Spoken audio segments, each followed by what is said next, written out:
সাংবাদিক বন্ধুগণ এবং উপস্থিত আমার সহযোদ্ধা এবং বিভিন্ন সংগঠনের দাদাদের জানাই নমস্কার এবং প্রতিবাদী সংগ্রামী শুভেচ্ছা। আজকে দুঃখ ভারাক্রান্ত সময় নিয়ে আমরা এখানে সবাই একত্রিত হয়েছি।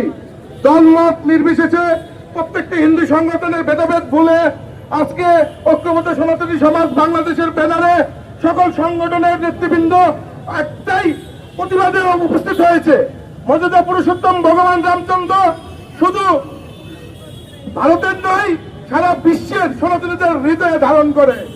আমি বলতে চাই, বাংলাদেশেও ভগবান রামচন্দ্রের নামে রাম উপজেলা আছে, রাধাঘাটের রামপুরা আছে, এভাবে রামসাগর আছে, এভাবে বলতে গেলে রঘুনাথপুর আছে। বাংলাদেশে ভগবান রামচন্দ্রের নামে অসংখ্য শতাধিকটা হাজার হাজার লক্ষাধিক নাম আছে। কেন এই নাম? ভগবান রামচন্দ্র আজকের নয়, হাজার হাজার বছর ধরে বাঙালির হিন্দুর মনে প্রাণে একদম মিশে আসে। তাই উগ্রবাদী জঙ্গি সংগঠনদের হুঁশিয়ার করে বলতে চাই, আপনারা চাইলে এই হৃদয় থেকে প্রভু রামচন্দ্রের প্রতিমা মুছে দিতে পারবেন না।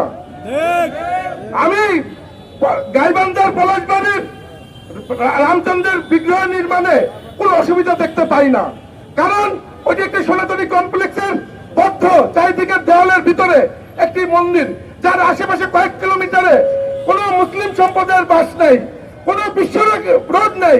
তাহলে কিভাবে মুসলিম সম্প্রদায় রাম বিগ্রহ দেখতে পাই?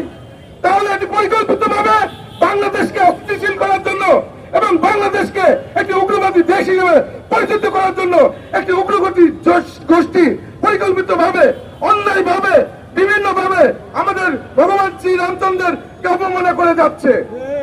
আমরা সেই অপমান সহ্য করব না। বাংলাদেশ সরকারের কাছে আমি বলতে চাই, মাননীয় ধর্মমন্ত্রীকে স্মরণ করে দিতে চাই, উনি মন্ত্রিত্ব লাভের পর একটি সংবাদ সম্মেলনে বলেছিলেন যে এই দেশের সংখ্যালঘু নির্যাতন হলে বা কোন সংখ্যালঘুদের উপর নিপীড়ন হলে, অন্যায় হলে আমি দরকার পড়লে আমার মন্ত্রিত্ব ছেড়ে দিব, কিন্তু আমি সংখ্যালঘুদের নির্যাতন বা নিপীড়ন বা অন্যায় হতে দিব না। আপনার বক্তব্য অনুযায়ী এখনই আপনার পদত্যাগ করা উচিত। আমরা স্বরাষ্ট্রমন্ত্রীকে মনে করে দিতে চাই, উনি নির্বাচনী প্রচারের আগে ওনার নির্বাচনী সবাই বলেছিলেন বাংলাদেশের হিন্দুরা এখন বিএনপির প্রতি আনুগত্যশীল, কিন্তু উনি বাংলাদেশের হিন্দুদেরকে নিরাপত্তা দিতে চেয়েছিলেন।